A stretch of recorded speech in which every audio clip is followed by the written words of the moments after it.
ħnina intfawwara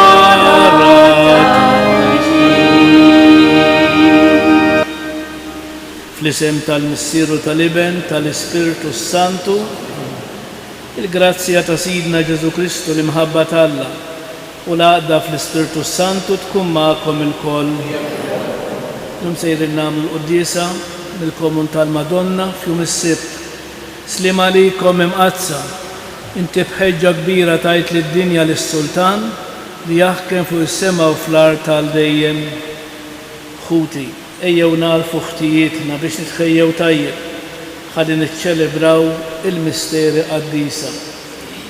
Nagħmlu eżami tal-kuxjenza, nitolbu maħfra sinċira lill-Alla u nwarbu kull ħażen li jista' jfixkilna fil-mixja tagħna lejn il-mulej.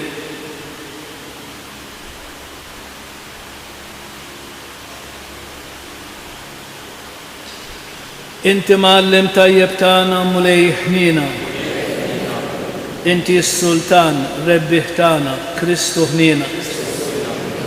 Int il-ħajja tagħna mulej ħnina. Eħenna lina Alla li jista' kollox, jaħfrilna dnubietna jwassalna għal ħajja ta' dejjem. Nitolbu lill-Qudisja b'suffraġġju tal-mejta Merjen Buħaġar. Warrab minn quddiem għajnejk mulej il-ħtijiet tal-poplu tiegħek biex aħna li m'għandniex ħila noġbuk f'dak li nagħmlu aħna insalvaw bit-talb ta' ibnek Ġesu Kristu Sidna li hu Alla u miegħek jgħix li jsaltan flimkien mal-Ispiritu Santu għal dejjem ta' dejjem.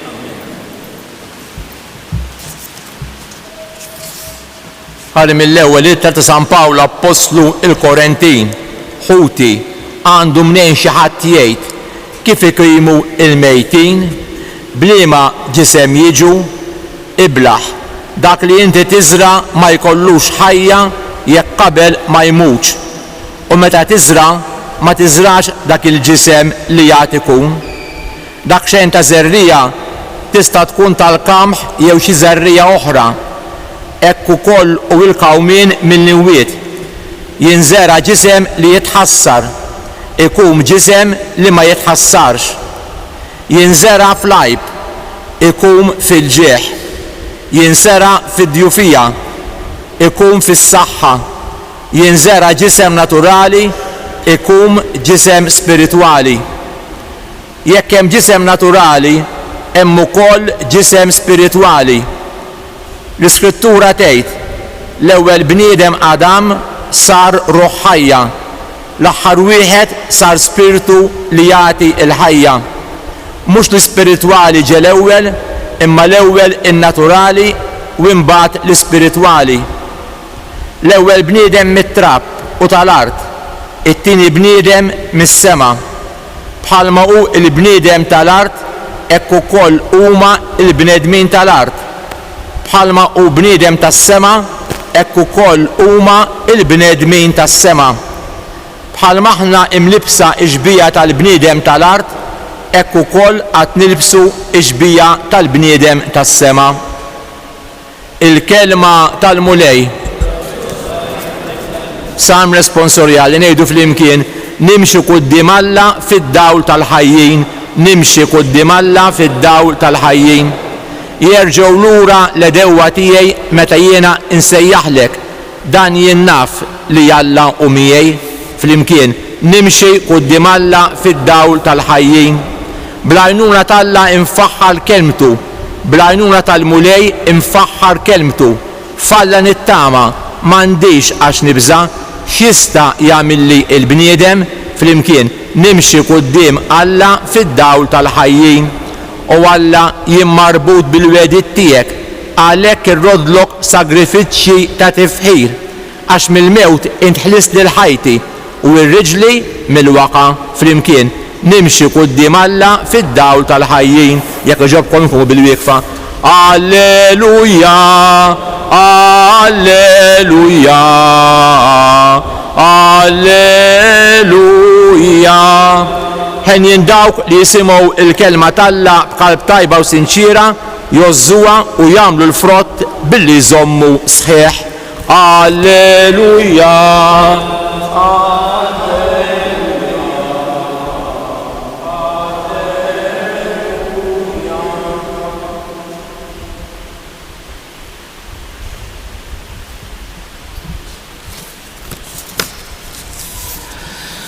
Il-mulej ma'kom.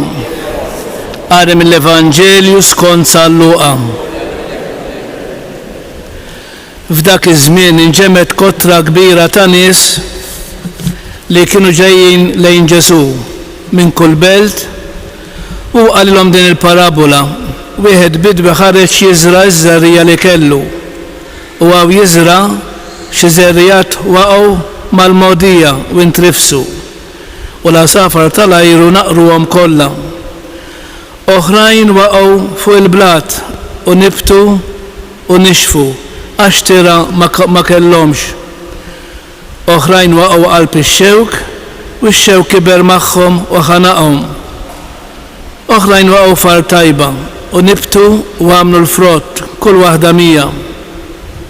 Kif qal dan Ġesu refa' leħnu u qal min għandu idnen biex jisma' ħajjisma'. Id-disċipli tiegħu staqsew x'kienet din il-parabola u Ġesu għalilhom lilkom ingħata li tarfu l-misteri tas-saltna tal-Alla, iżda lil bqija bil-paraboli biex iħarsu u ma jarawx u jisimgħu u ma jifhmux. Il-parabola mela hija din: iż-żerrija hija l-kelma tal-Alla.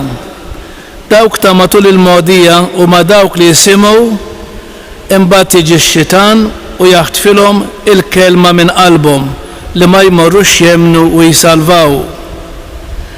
Dawk ta' fuq il-blat u ma dawk li jisimgħu il-kelma jilqgħuha bil-ferħ iżda billi ma jkollhom xeruq jemmnu għal ftit ta' żmien u meta jiġi fuqhom it-tiġrib jitilqu.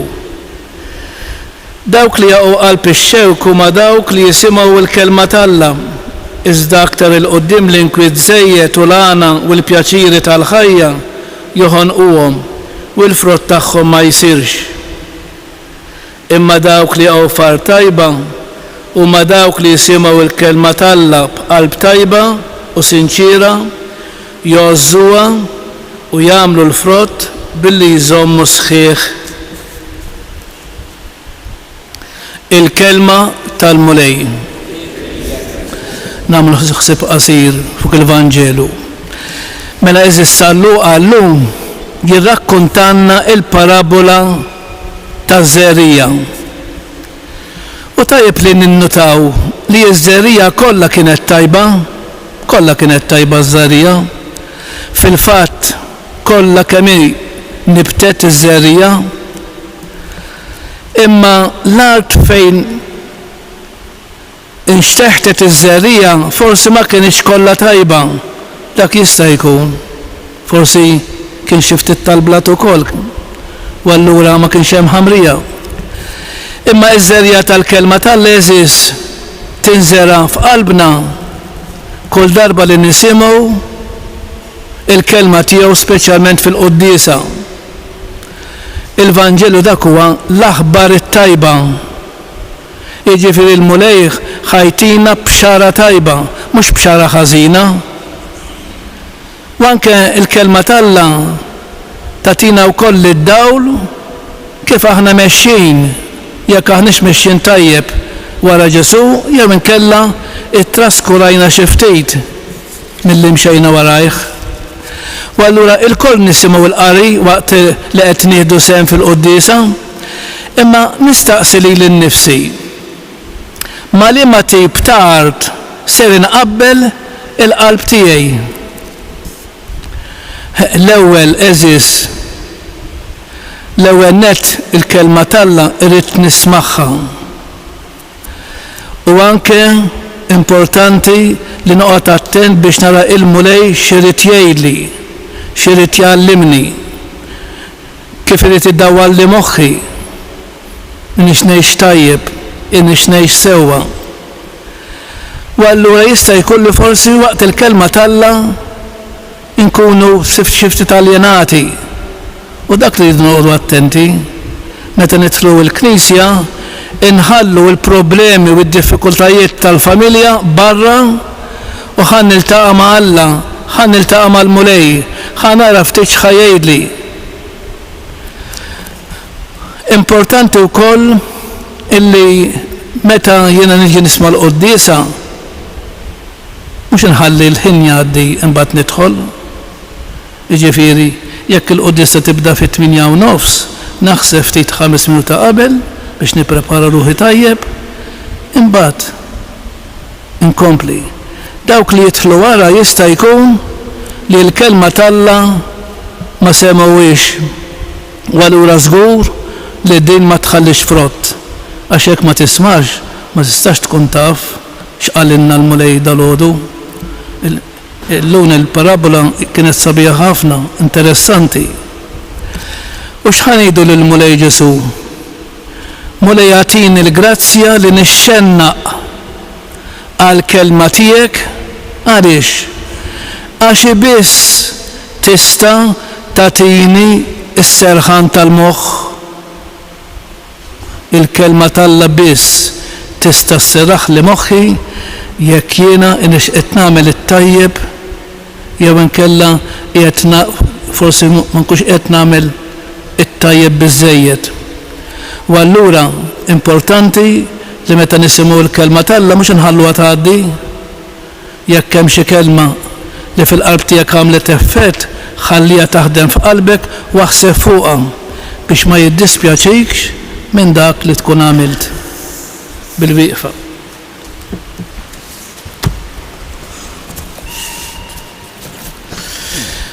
Alla bat il-verb tiegħu li ħa l-ġisem u għammar fostna. Nerfgħu lejh dawn it-talbiet tagħna fil-waqt li aħna ngħidu Kyrie eleison.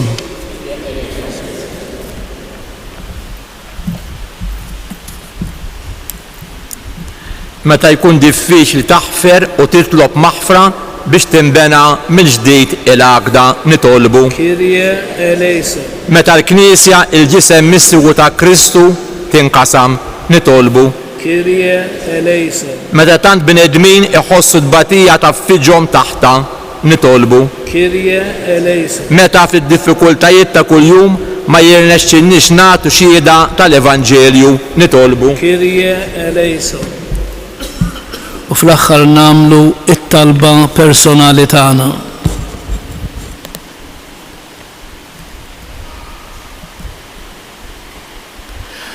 O Alla għajn ta' kull ħajja, saq il-lub għaċċana tagħna bl-imħabba tiegħek sabiex nagħmlu frott temejjel tajba bi Kristu Sidna.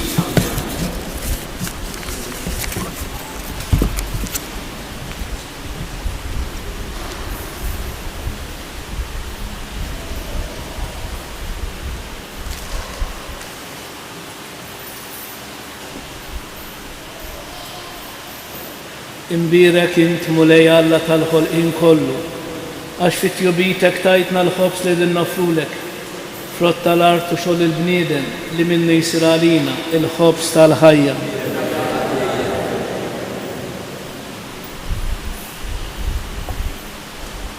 Bil-misteru ta' dan l-ilma u l-imbit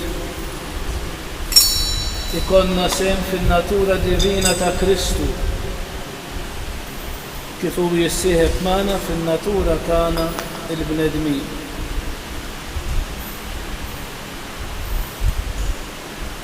Imbirek int mulej Alla tal-ħolqien kollu, għax fit-tjobitek tajtna l-imbit li nofrulek, frott tad-dilja u xogħol il-bniedem li minnu jsir għalina x-xorb tar-ruħ. Il-qana mulej Alla tagħna, umli u niedma quddiemek u għamel li jkun jogħġbok dan is-sakrifiċċju li qegħdin nofrulek. Naddafni mulej meħżuniti bid-dnub tiegħi neħħili.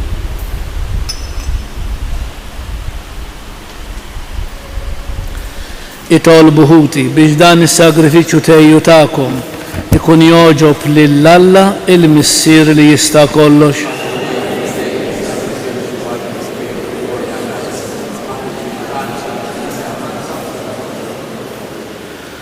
nitolbuk mulej li jkunna l-għajnuna ta' ibnek il-waħdin imam l-bniedem biex huwa li twilet minn verġni bla ma naqqas iżda qaddes iġbubija ta' ommu inaddafna minn ħtijietna u jagħmel l-offerta tagħna tkun toġbok u li jgħix wi saltan għal dejjem ta' dejjem. Il-mulej magħkom. Nerfgħu lubna l-fuq. Niżu ħajr lill-mulej Alla tagħna. Sewwa u xieraq tas-sew mulej Mister Qaddis Alla ta' dejjem tista' kollox. Tajjeb u taġid tas-salvazzjoni tagħna li dejjem nistqarru kemm inti tal-aġeb fil-ħajja tal-qaddisin tiegħek. Imma li żjed illum fit-tifkira tal-Verġni Mqazza Marija aħna nfaħru l-kobor tat-tiba tiegħek bl-istess tinnu ta' raddi l-ħajr li għamlitlek omm ibnek. Għax tassew ħwejġ kbar għamilt mad-dinja u xerrit fuq għal-ħnina tiegħek bla tarf meta ħarist lejn iċ-ċokon tal-qaddejja tiegħek u bija tajtna l-awtur tas-salvazzjoni tagħna, ibnek Ġesu Kristu Sidna. Bil-tajja kollha tal-anġli ferħana l dejjem quddiemek iqimu l-kobor tiegħek. Flimkien ma tagħhom ilqa nitolbuk it-tifħir tagħna waqt li magħhom nifirħu u ntennulek Qaddis tal-eżerċiti ismewtu l-art mimlija bil-glorja tiegħek. Osanna fil-ola tas-smewiet, mbirek minn ġej fisem il-mulej, osanna fil-ola tas-smewiet.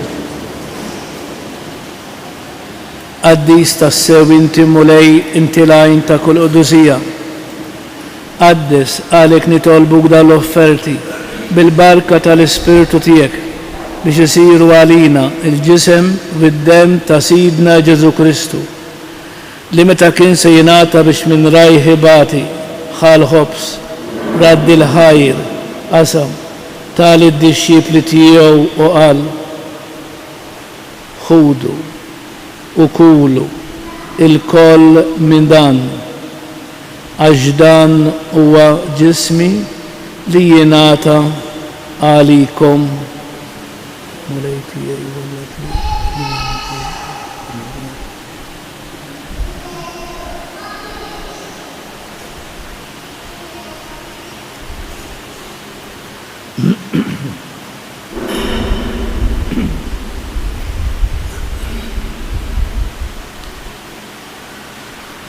Ekku kol wara li kla ħal-kalċi reġirat dil-ħajr tal-id-dixxipli tiegħu u qal ħudu ixorbu minnu il-koll għax dan huwa l-kalċi ta' demmi tal-patt il-ġdid li jibqa' dejjem. Id-demm li jixxerret għalikom u għall-bnedmin kollha għall-maħfra tad-dnubiet għamlu dan b'tifkira tiegħi.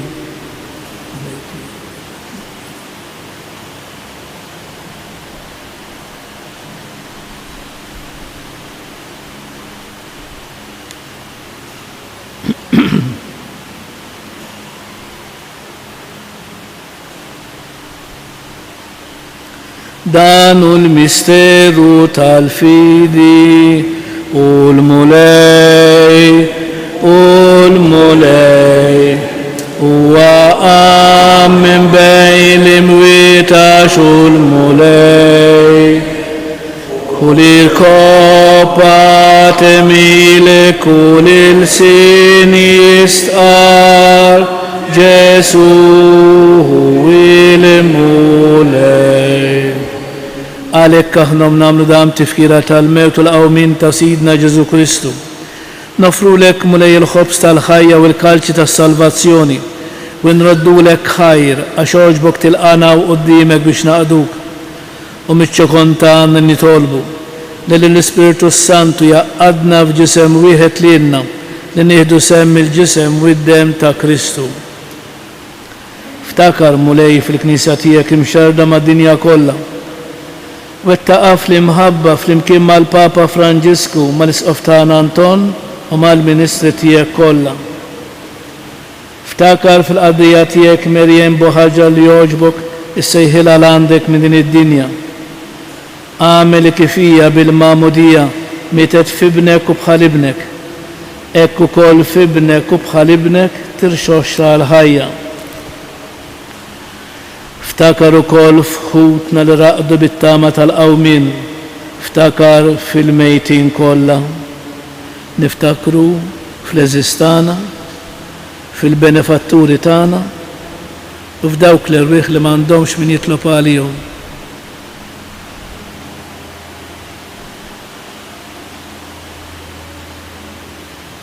Daħħalhom quddiemek fid-dawl tas-sebħ tiegħek. Ħenna lina l-koll nitolbuk. Għati lilna wkoll il-wirt tal-ħajja ta' dejjem, flimkien mal-Verġni mqassum Alla Marija, ma' San Ġuseb żewġa, ma' San Ġwan Battista, mal-Apostli, mas-Saċerdot San Ġorġ Preka, mal-qaddisin kollha li jgħixu fil-ħbiberija tiegħek sa mill-bidu tad-dinja. Għamil li magħhom infaħruk u nsebħuk b'Ġesu Kristu ibnek.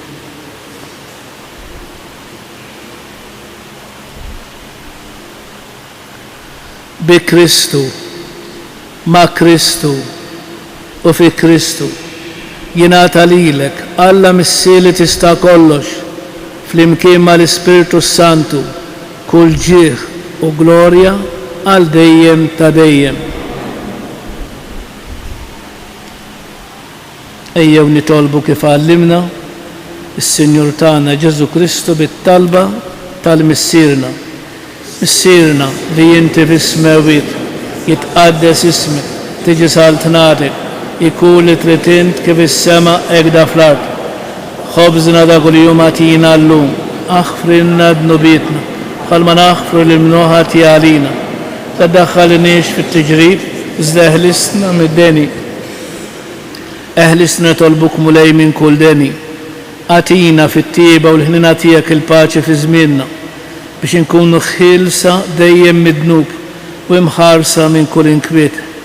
Aħna nistennew u nittamaw ilena u l-miġja tas-Salvatur tagħna Ġesu Kristu. Mulej Ġesu Kristu li qed l-apostli tiegħek, inħallilkom islim, natikom islim tiegħi. La tħares lejn dnubietna, iżda ħares lejn il-fidi tal-Knisja tiegħek. Għati jaslimu l-għaqda li inti trid fiha, inti li tgħix wis-saltan għal dejjem ta' dejjem. Il-paċi tal-mulej tkun dejjem magħkom. Għatu l-paċi lil xulxin. Flimkien mad-dem ta' Sidna Ġesu Kristu jkun jiswew li settaqna. Ħaruf tal-Alla li tneħħi d-nubiet tad-dinja ħenna għalina. Alla li tneħħi d-nubiet tad-dinja ħenna għalina. Mulej Ġesu Kristu bin Alla l-ħaj, bil-mewt tiegħek kif rid minnek il-missier bil-ħidma tal-Ispiritu Santu. Inti tajt il-ħajja lid-dinja bidra l-ġisem u d-dem qaddis tiegħek. Eħlisni minn ħtieti kollha u minn kull ħażin. Żommni dejjem fidi lejn il-komandamenti tiegħek u tħallini qatt ninfiret minnek.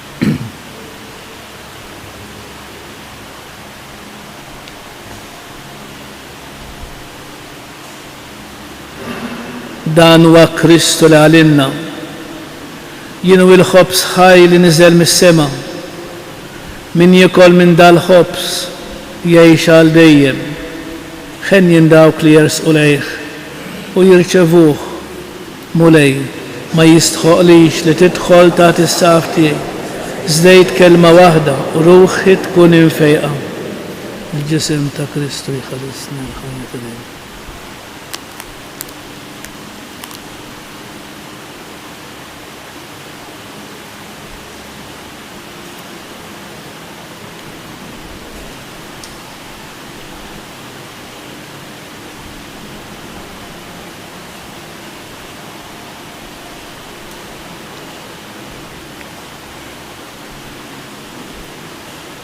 الدم ta' Kristu jħallsni l-ħajja.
Domine visa, vite scelta, luce Cristo.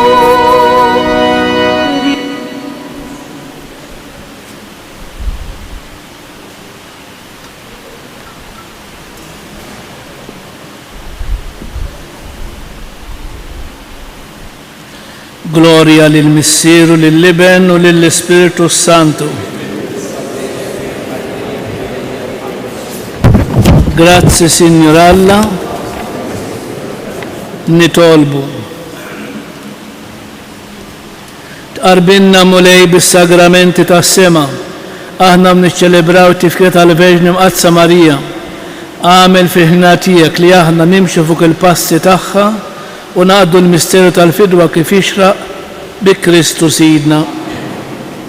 Il-mulej magħkom. Iberikkom Alla li jista' kollox, il-Missier, l-Iben u l-Ispiritu Santu. Nfaħru lil Marija tal-Alla u tal-bnedmin, nula li żbaħanja bil-fer taqlub safin, Marija mħanina. Qalbna nitolbu għallimna dejjem iżjed tawlidek inħobbu. Morru fil-paċi ta' Kristu.